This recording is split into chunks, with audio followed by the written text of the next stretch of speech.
বৃষ্টির জল পড়তে গ্রামে ঢোকে না কোনো গাড়ি। দুষ্কর হয়ে পড়ে নিত্যদিনের যাতায়াত, বিপাকে শিশু থেকে বয়স্করা।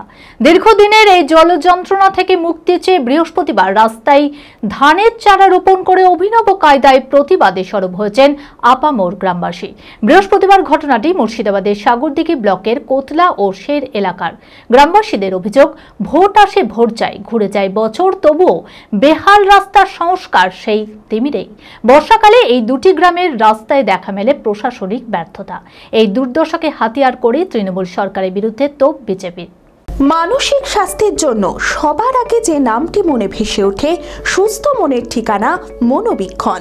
যোগাযোগ নাম্বার 7477799513। রাস্তা চাই, রাস্তা চাই, রাস্তা চাই, রাস্তা চাই, রাস্তা চাই, রাস্তা চাই, রাস্তা চাই, রাস্তা চাই, রাস্তা চাই, রাস্তা চাই, রাস্তা চাই, রাস্তা চাই। মুর্শিদাবাদের সাগরদিঘি ব্লকের কোতলা ও শের এলাকা যেন বর্ষাকাল এলে আকার নেয় বিচ্ছিন্ন দ্বীপের। রাস্তা নেই, শুধু আছে কাদা আর বড় বড় খাল গর্ত। গ্রামবাসীদের অভিযোগ, ভোট আসে ভোট যায়, ঘুরে যায় বছর। বেহাল রাস্তার সংস্কার পড়ে থাকে সেই তিমিরেই। বৃষ্টির জল পড়তে গ্রামে ঢোকে না কোনো গাড়ি। দুষ্কর হয়ে পড়ে নিত্যদিনের যাতায়াত, বিপাকে শিশু থেকে বয়স্করা। এখন টোকাদা। হ্যাঁ, আজকে কি হচ্ছে? এটা এখন ধান পোঁচানো হচ্ছে রাস্তায়। কেন? এই রাস্তাতে কি করব আমরা? রাস্তায় কোনো কাজ পেয়ে না, রাস্তায় হাঁটতে পেয়ে না, তো ধান পোঁতা ছাড়া আমরা কি করব? আমরা বলছি যে এই রাস্তাটা যেন আমাদের মুখ্যমন্ত্রী করে দেয়। মুখ্যমন্ত্রীর কাছে স্থানীয়দের প্রশ্ন, নিজেদের ট্যাক্সের কোটি খরচ করে যদি রাস্তা তৈরি করতে হয়, তাহলে কোথায় আমাদের ট্যাক্সের টাকা? কোথায় সরকারি পথশ্রী প্রকল্প? এইসবের বিরুদ্ধে ক্ষোভ প্রকাশ করে রাস্তায় ধানের চারা রোপণ করে অভিনব কায়দায় প্রশাসনের বিরুদ্ধে ক্ষোভ উগরে প্রতিবাদে সরব হয়েছেন আপামোর গ্রামবাসী। স্থানীয়দের আরও অভিযোগ, বছরের পর বছর ধরে মাত্র 2 কিলোমিটার রাস্তার হাল বেহাল। খাটিয়ায় করে নিয়ে যেতে হয়। ব্যবসা বাণিজ্য কার্যত বন্ধ হয়ে যায় বর্ষায়। ধানের রাস্তা রাস্তায় ধানের চারা রোপণ করার একমাত্র কারণ হচ্ছে সরকারের যদি এইটা দেখে একটু লজ্জা লাগে। আমরা এটা দিয়ে বিক্ষোভ করছি। ধানের চারা রোপণ করা, ধানের চারা, কারণ ধানের রাস্তার অবস্থা আমাদের ক্ষেতের থেকে বেশি ভালো কিছু না, সেটা আপনারাও দেখতে পাচ্ছেন, আমরা তো ভোগ করছি, আপনারা দেখছেন। আমি সব কথার আগে একটা কথা বলবো, আমরা নিজের টাকা পকেটের টাকা খরচ করে এই রাস্তা মেরামত করছি, তাহলে আমাদের ট্যাক্সের টাকাটা কোথায় গেল? আমি এই প্রশ্ন রাজ্য সরকারের কাছে রাখছি। আমাদের ছোট ছোট বাচ্চারা যখন রাস্তা খারাপের জন্য দিনের পর দিন স্কুল যেতে পারে না, তখন এই যে পথশ্রী প্রকল্প শুনেছেন তো, সেই পথশ্রী প্রকল্পের কোনো মূল্য আমাদের কাছে থাকে না। যখন আমার মা বোনেরা প্রসব যন্ত্রণায় ছটফট করতে করতে এইখান থেকে এই পাশের গ্রাম শের, সেখানে হেঁটে যায়, সে যখন হেঁটে গিয়ে তাকে গাড়ি ধরতে হয়, তখন আমাদের কাছে পথশ্রীর কোনো মূল্য থাকে না।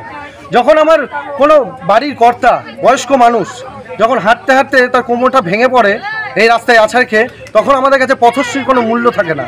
যখন কোনো একজন যুবক ছেলে সরকারি চাকরি না পাওয়ার পর নিজের চেষ্টায় একটা ব্যবসা শুরু করে, উদাহরণ হিসাবে আপনাদের আমি দেখালাম রাস্তায় আস্তে আস্তে পোলট্রি ফার্ম, সেটা বৈশাখ থেকে আশ্বিন প্রায় 6 মাস অবধি বন্ধ। তাদের রাস্তার জন্য খাবার আসবে না, বাচ্চা আসবে না, কোনো কিছুর ব্যবস্থা হচ্ছে না, তাদের কর্মসংস্থানও বন্ধ। সেইটা দেখে আমাদের আর যুবশ্রীর ওপরে কোনো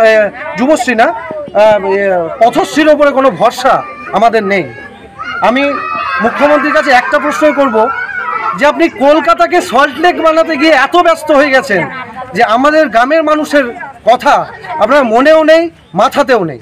কিন্তু আমরাও তো মানুষ, আমাদের কথা একটু ভাবুন, আমাদেরও তো বেঁচে থাকতে হবে, আমাদেরও একটু সহযোগিতা করুন রাস্তাটা করে দিয়ে। এই দুর্দশাকে হাতিয়ার করেই তৃণমূল সরকারকে কাঠগড়ায় তুলেছে বিজেপি। অভিযোগ, তৃণমূল কাঠমানি আর বোমা শিল্পে ব্যস্ত, তাই মানুষের উন্নয়নে নজর নেই তাদের।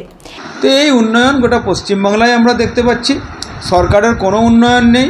উন্নয়ন শুধু নেতাদের বাড়ি হচ্ছে, গাড়ি হচ্ছে, নেতাদের ভবিষ্যৎ তৈরি হচ্ছে, তাদের ছেলেমেয়েরা ভালো ভালো স্কুলে পড়ছে, এগুলো হচ্ছে। এই উন্নয়নটা সরকার করেছে, তৃণমূল সরকার তার নেতাদের উন্নয়নটা করেছে, সাধারণ মানুষের কোনো উন্নয়ন হয়নি।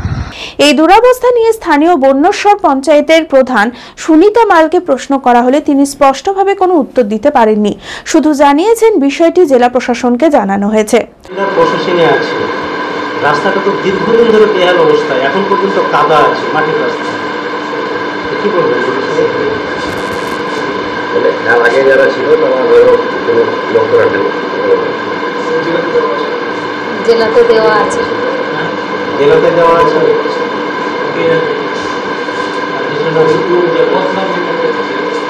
গ্রামবাসীদের দাবি এবার আর আশ্বাস নয়, চাই রাস্তার সংস্কারের বাস্তব পদক্ষেপ। সিগমা মেডিকেল সেন্টার, আপনার সঠিক চিকিৎসায় অভিজ্ঞ চিকিৎসকেরা আপনার পাশে। সোমবার থেকে শনিবার প্রতিদিন এখানে বসছেন অভিজ্ঞ জেনারেল ও ল্যাপ্রোস্কোপিক সার্জন ডক্টর জামশেদ মোল্লা। এছাড়াও জেনারেল ফিজিশিয়ান, স্ত্রী ও প্রসূতি রোগ, নবজাতক ও শিশু রোগ, কিডনির রোগ, ব্রেন ও শিরার রোগ, নাক কান গলার রোগ, ক্যান্সার, অর্থোপেডিক সকল প্রকার বিশেষজ্ঞ চিকিৎসকের সুচিকিৎসার পরিষেবা পাবেন সিগমা মেডিকেল সেন্টারে। অ্যাডভান্স প্যাথোলজিতে রক্ত পরীক্ষা, digital x ray, USG, echocardiography, uroflowmetry, NCV, EMG, VEP, BERA পরীক্ষা করা হয়। 3 কিলোমিটারের মধ্যে রক্ত সংগ্রহের জন্য কোনো চার্জ লাগে না। আছে ফার্মেসির সুবিধা। আরও জানতে যোগাযোগ করুন Sigma medical centre, 2/1 KP Chattoraj road, judge court মোড়, বহরমপুর, মুর্শিদাবাদ। Mobile number 7548975691।